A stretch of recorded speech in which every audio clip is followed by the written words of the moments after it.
2026 is the new of 2016. 2016. I genuinely cannot believe it's already been 10 years. I've never felt more like an unk in my entire life. It feels like maybe 7 years ago, but 10 is crazy. And since it's been 10 years, many people are now talking about 2016 nostalgia all over the internet, including TikTok, Instagram, hell, even the Facebook moms are getting into it. Okay, I don't know about that, but you get my point. Now, along with nostalgia, many people are predicting that since it's been 10 years, 2026 will be the new 2016. Even games like Fortnite and Angry Birds are saying this shit apparently. That's how mainstream this quote has gone. Now, I don't think 2026 will be the new 2016, but there's definitely going to be some notable things about 2026 for sure. Like GTA 6 will be dropping. At least I think it will. But honestly though, 2016... Okay, I really hope GTA 6 will be released on 2026.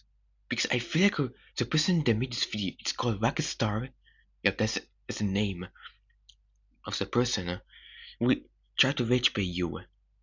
wasn't all sunshine and rainbows either. I think a lot of people said when they were actually living through 2016, they said it was complete buns. But after looking back on it, there were some heat things about 2016. I can't even lie. But today we're going to be going over the greatest things of 2016, and we're going to see how it compares to what we have coming in 2026. So we got to start with social media. And a lot of people are like, ah, take me back to the days. You know what, man? I'm good. I'll take 2026 this time. Everybody was raving over Snapchat filters. There was Musical.ly, Instagram. You just can't recreate it, bro. You had to be there. And since Snapchat and Instagram brought back their popular filters from 2016, everyone's been using them again in videos talking about 2016. And now these filters were global, bro. Everybody was using them. Instagram had this filter called Rio de Janeiro. I must have butchered that. There's no way. And this filter just speaks 2016 to people. People would describe using this filter on a summer day, the average day in 2016. And then there was Musical.ly. Yeah, I don't even want to think about Musical.ly. I deadass was firing up Musical.ly dances. And that's why, honestly, I prefer 2026 for social media. I really do like this era of reaction images, bro. This is great. You can literally open up any comment section on TikTok. It is full of reaction images. And in 2015, we saw the birth of like really short form content like Vine, and then there was Musical.ly. And now short form content is mostly what we consume now. There's a lot of people out there that just don't even bother with long form anymore. And another thing that I would prefer 2026 for again is memes. Like, to be honest with you, dog, we do not need these 2016 memes back. People really tried to bring them back at the beginning of the year with the quote, great meme reset. That's why you just can't recreate a year. Okay, I really hope great meme reset working. Because I'm sick of this stupid brain rot every time I scroll on YouTube. And also my whole IQ is not gone forever. Please, I really hope great meme reset working. Please.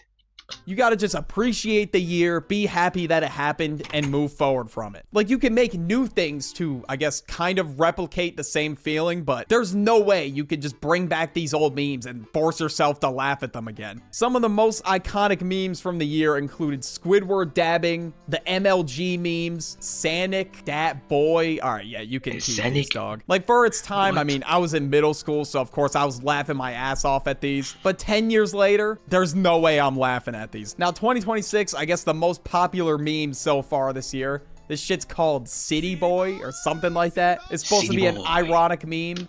How you pronounce it? City Boy. City Boy.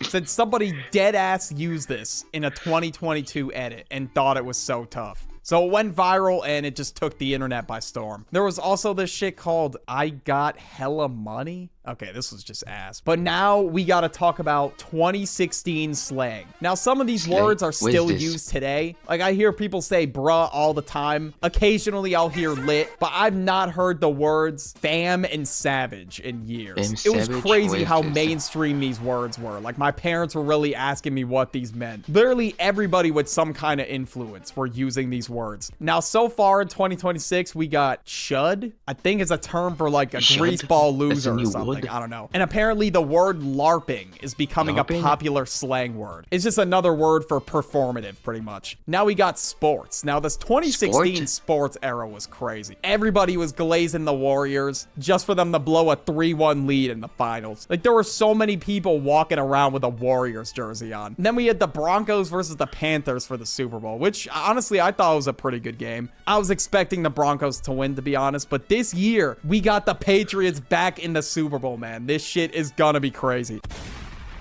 No, it might get a little wicked because it's the Seahawks, but I don't know, man. I'm calling the Patriots are going to win. I could be wrong, but we'll see. And then there was one of the greatest games of all time to drop. Pokemon Go. Now, I genuinely feel like an unk glazing the 80s right now, but dude, this game had everybody in a choke. Okay, I'll be honest, I don't know what this game is all about. I know it's called Pokemon Go, but I don't know how to play this. If this video gets 10 likes, I will play this game. Gold. A lot of my summer that year was spent walking around catching Pokemon. Everywhere I went, I had Pokemon Go on. The stupidest thing I've done for Pokemon Go is put my fucking phone on the ceiling fan just to get steps for my eggs or whatever. I really did all that just to hatch some eggs. That's crazy. Now, in my 2026 predictions video, I did predict that a mobile game could get revived, and I said Pokemon Go as a candidate. It could happen, maybe. I feel like one reason why people stopped playing Pokemon Go is because all you would see were Pidgeys and Rattatas. That was it. I lived in the middle of nowhere with no spawns, so I had to beg my parents to drive me 30 minutes just to get some heat. And now, speaking of apps, we got to talk about the technology of 2016. There was these things called hoverboards. Everyone wanted them, but they were so ass. Like, the controls of them were terrible. There were so many times where I'd see videos of people trying to use one and they just fall off them right away. Yeah, and I really wanted one of these so bad. But after a couple months, this thing would have just sat. You're gonna hurt yourself. In my closet and collected dust. The latest iPhone at the time was the iPhone 7, which I also wanted. And in 10 years, the amount of technology that has been invented is crazy. Now we have self-driving cars, robots walking around on the street with us. AI has evolved so much in the past 3 years. And of course, we got the iPhone 17. And when you look back at the camera quality of the iPhone 2016 versus now, the difference is insane. Now, of course, speaking of videos, YouTube. At the time, there were so many iconic YouTubers. The vlogging era was huge. Commentary videos were huge. I used to watch like Logan Paul, FaZe Rug, Rice Gum, SML, Grade A Under A, Leafy, and The Odd Ones Out. I was steady binging their videos every day. There was also like insane crossovers where people were beefing with each other. Like you had Rice Gum and iDubbbz beef. Even Jake Paul and Logan Paul had fake beef. But this shit really had younger me on the edge of my seat. I really wanted to see what was gonna happen next. And now, as for YouTube in 2026, we got me.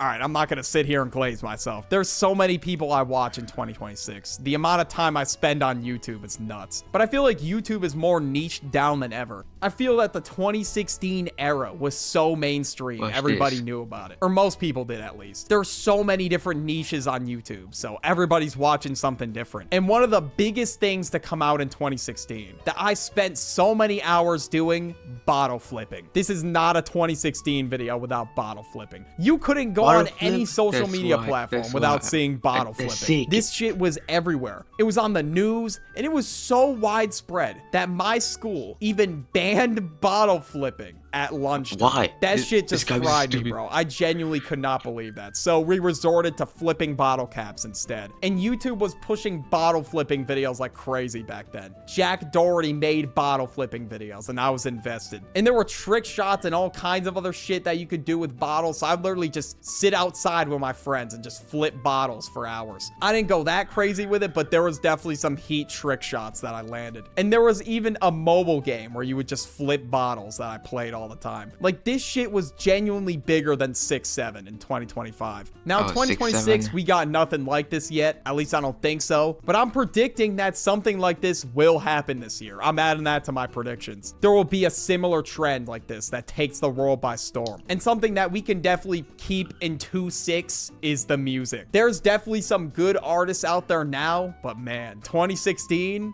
this was a generational era for rap. The greatest greatest freestyle of all time dropped, and everybody was talking about it. And this was the start of the SoundCloud era. And eventually, the SoundCloud era, you had artists like Lil Yachty, Lil Uzi, Cardi, Lil Pump, X21, Trippy, Juice WRLD, the list goes on. I think it went from like 2016 to 2019, and all these rappers are huge now. But not only that, there was a lot of good music coming out in general. Like Let Me Love You is the 2016 anthem. Now 2026, I'm still finding some good songs, specifically rap. But all I can say though is I'm ready for the new Uzi project this year. We need Uzi to come back. This single run has been crazy so far. And of course, another part of music that I definitely can't forget is the dances in 2016. You had the whip, the Quan, Juju on the beat. There were so many of these dance songs dropping. It was like every single month there was another viral dance. And of course that also contributed to the popularity of Musical.ly. Looking back on these songs, I don't like them anymore, but it was definitely good for its time though. And of course in 2026, no dances. Like why would there be dances in 2026? Is 2026 the new 2016? I don't know. I guess we'll see. But watch this video about my 2026 predictions on the... Okay, I don't know what to say about this. I actually missed 2016. And if you missed 2016, you must subscribe to my channel. So what do you guys think? Leave a comment if you want to see me reaction on this channel. And don't forget to join my Discord. And bye.